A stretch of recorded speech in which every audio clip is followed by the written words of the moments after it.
عشق مدرن پیچیده است نه؟ ولی اگه یه نقشه برای این مسیر پرپیچ و خم وجود داشته باشه چی؟ امروز میخوایم با هم بریم سراغ خرد، یکی از معروفترین متخصصای روابط تو دنیا، تا دقیقاً همین کارو بکنیم. پس بیاین شروع کنیم. بیایید با یه سوال خیلی مهم شروع کنیم. تا حالا شده توی رابطه حس کنین که انگار فقط دارین روزها رو میگذرونین ولی واقعاً زنده نیستین؟ همین حس مردگی دقیقاً همون چیزیه که استر پرل، کارشناس روابط، معتقد خیلی از ماها داریم باهاش دست و پنجه نرم میکنیم. و راهنمای ما تو این مسیر کسی نیست جز استر پرل. اون یه رواندرمانگره که دیدگاه‌هاش در مورد عشق و میل یه جورایی انقلابی بوده و شهرت جهانی داره. قراره به ما کمک کنه تا بفهمیم تو دنیای روابط مدرن واقعاً چه خبره. حالا چرا باید به حرفاش گوش بدیم؟ چون اون بیشتر از 40 سال نه تو کتابخونه بلکه تو خط مقدم، یعنی تو اتاق درمان با زوجهای واقعی کار کرده. دانش اون از تئوری‌های خشک و خالی نمیاد، بلکه نتیجه 10 سال تجربه عملیه. این تمرکز خاص اون روی سرزندگی از یه جای خیلی شخصی میاد. والدینش از بازماندگان هولوکاست بودن. به قول خودش اونا فقط زنده نموندن، بلکه به زندگی برگشتن و بهش یاد دادن که یه دنیا تفاوت بین این دوتا وجود داره. همین تجربه سنگ بنای تمام کارها و دیدگاهاش شده. خب بریم سراغ اولین ایده بزرگ استر پرل. اون میگه همه رابطه ها مثل هم ساخته نمیشن. قبل از هر چیزی ما باید از خودمون بپرسیم داریم چه جور رابطه‌ای میسازیم.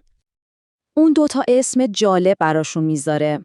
رابطه سنگ بنا و رابطه سنگ تمام. رابطه سنگ بنا معمولاً تو جوونی شکل میگیره.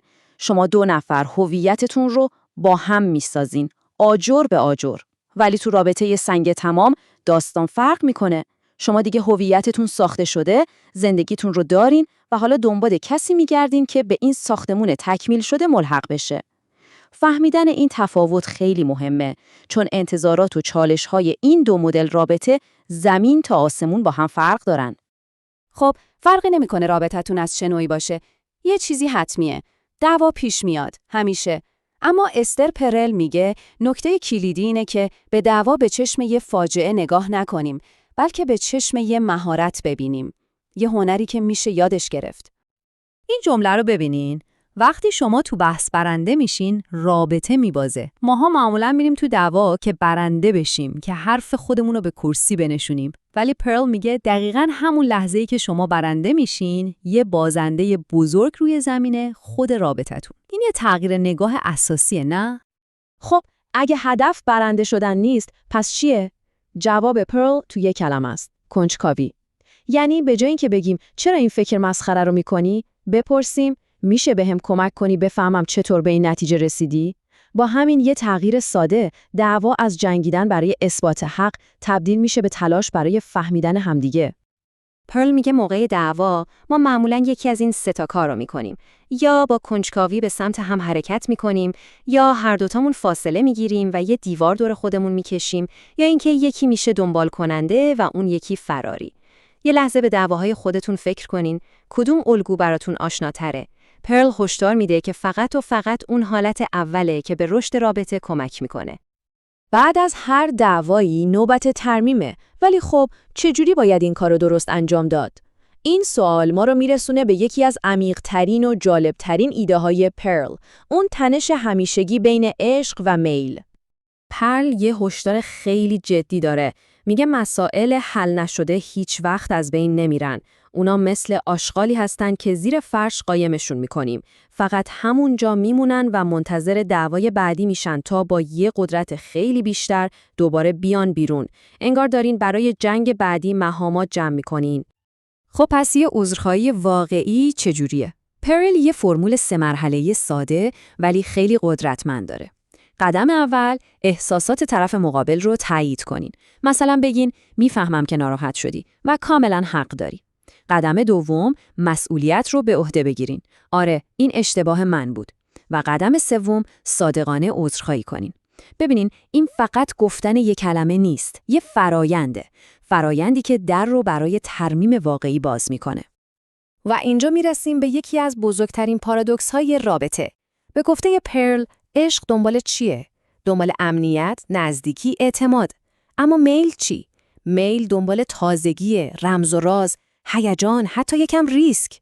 مشکل دقیقاً همینه که این دوتا نیاز خیلی وقتا در تضاد با هم قرار میگیرن. کلید یه رابطه پایدار و هیجان انگیز مدیریت کردن همین تنشه. همین تضاد ما رو میرسونه به یه سوال خیلی سخت و ناراحت کننده. چرا آدمایی که تو رابطهشون خوشبخت به نظر میرسن خیانت میکنن؟ جواب پرل به این سوال خیلی عمیق‌تر و بحث برانگیزتر از جوابای ساده‌ایه که همیشه میشنویم. به گفته پرل، خیانت میتونه یه پادزهر ناامیدانه برای احساس مردگی باشه. یعنی خیلی وقتا خیانت ربطی به این نداره که طرف از شریکش متنفره، بلکه ربط به خودش داره. انگار یه جستجوی ناامیدانه است برای پیدا کردن یه نسخه گم شده از خودشون. یه تلاش برای اینکه دوباره احساس زنده بودن کنن، حتی اگه این راهش خیلی مخرب باشه. همین جستجو برای خود گم شده ما رو به چالش آخر و شاید مهمترین چالش میرسونه.